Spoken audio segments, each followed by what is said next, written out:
نماز پڑھ کر بھائی سے بات بند کرنے والوں، نماز پڑھ کر بیوی پر ڈنڈے برسانے والوں، نماز پڑھ کر حلال و حرام میں تمیز نہ کرنے والوں، نماز پڑھنے والے یہ نہ سمجھیں کہ پھر ہم نماز پڑھیں گے تو پھر سب کچھ ہمارا ہی ہے۔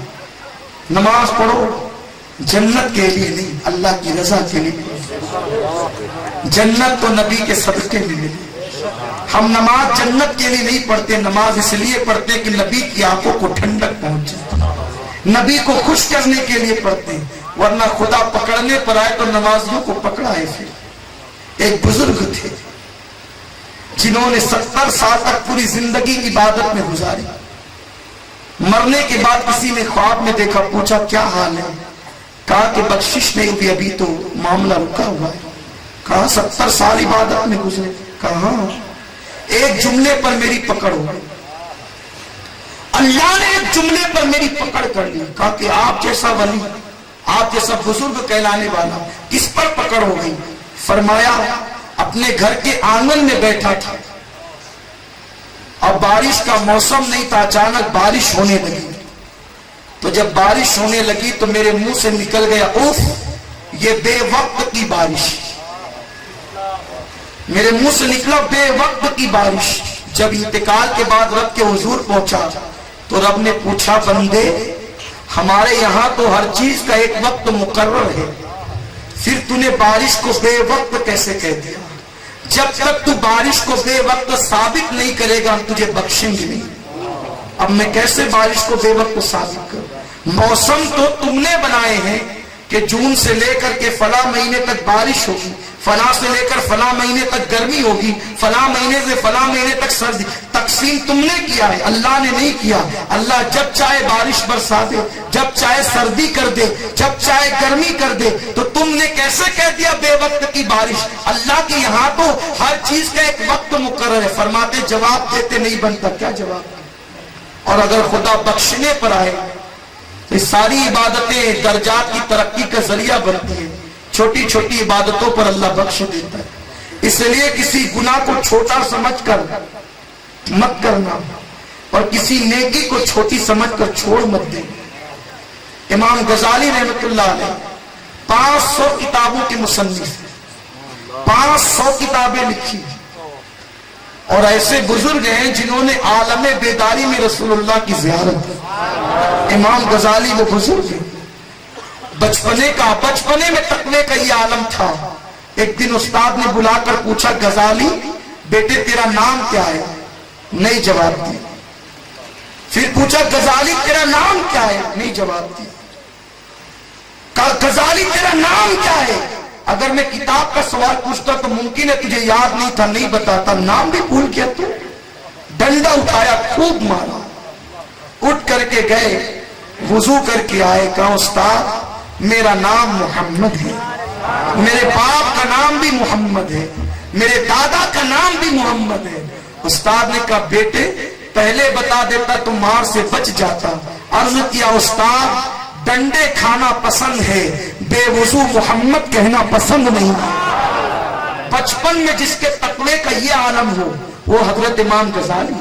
امام غزالی رحمت اللہ تعالی علیہ دنیا سے تشریف لے گئے، خواب میں کسی نے دیکھا، پوچھا امام اللہ نے آپ کے ساتھ کیا معاملہ کیا؟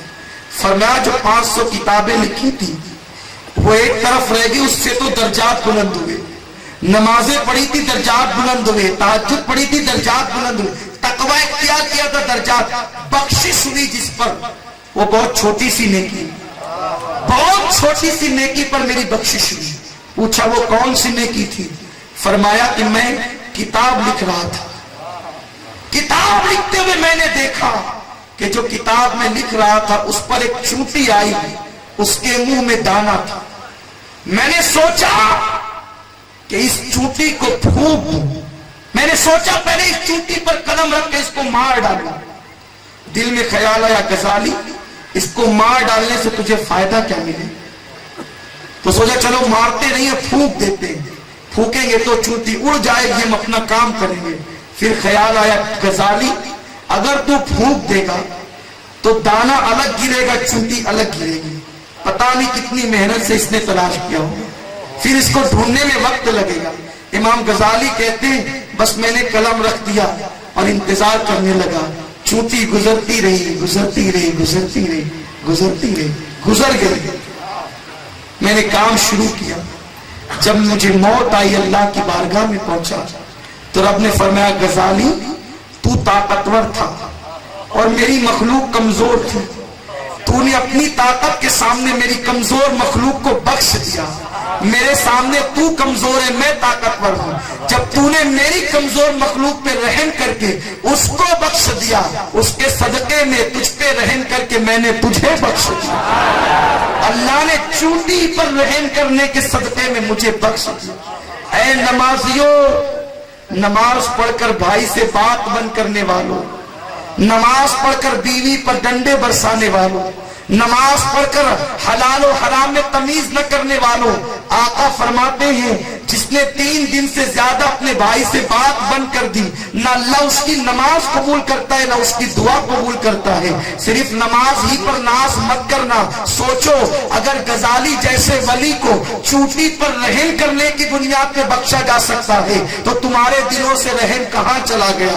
آج ایک دوسرے کا گریبان پکڑ کر لڑنے کے چکر میں ہو, پڑوسی کو دکھ دیتے ہو, ایک دوسرے کو تکلیف پہنچاتے ہو, ایک دوسرے سے محبت کا برتاؤ نہیں کرتے. میرے پیارے آقا علیہ السلام کے پیارے دیوانوں, اگر تم نے نماز ہی کو سب کچھ سمجھ کر سب چیزوں کو چھوڑ دیا تو یہ تمہاری خام خیالی ہے. نماز پڑھو لیکن مکمل نظام عبادت کے ساتھ پڑھو. اسلام مکمل نظام ہے, اسلام مکمل دین ہے. ان ساری چیزوں کو ملحوظ رکھ کے نماز پڑھو گے تو نماز ہوگی. ایسا نہیں کہ مسجد میں سجدے ہو رہے ہیں اور ماں گھر میں رو رہی ہے. آقا فرماتے ہیں جو ماں کا نافرمان ہے, باپ کا نافرمان ہے, اللہ اس کی نمازیں اس کے منہ پہ مار دیتا ہے.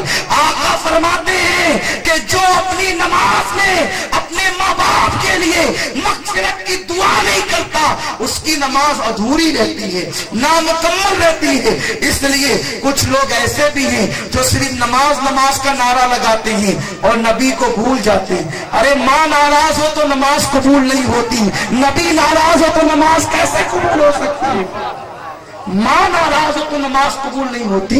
نبی کو اپنی طرح بشر کہتے ہو اور ناراض کرتے ہو. نبی کے علم غیب کا انکار کر کے نبی کو ناراض کرتے ہو. نبی کے حاضر و ناظر ہونے کا انکار کر کے نبی کو ناراض کرتے ہو. نبی کو مردہ کہہ کر گالی دیتے اور نبی کو ناراض کرتے ہو. بتاؤ جس سے صاحب معراج ناراض ہے, نماز لانے والا رسول ناراض ہے, اس کی نماز کیسے قبول ہوگی؟ ارے نماز وہ نماز نہیں کہ نبی کو اپنی طرح کہہ کے نماز پڑھو. نماز تو وہ نماز ہے کہ سر جھکے گا کعبے کے سامنے, دل جھکے گا مکین گنبد خضرا کے سامنے. نعرہ تکبیر.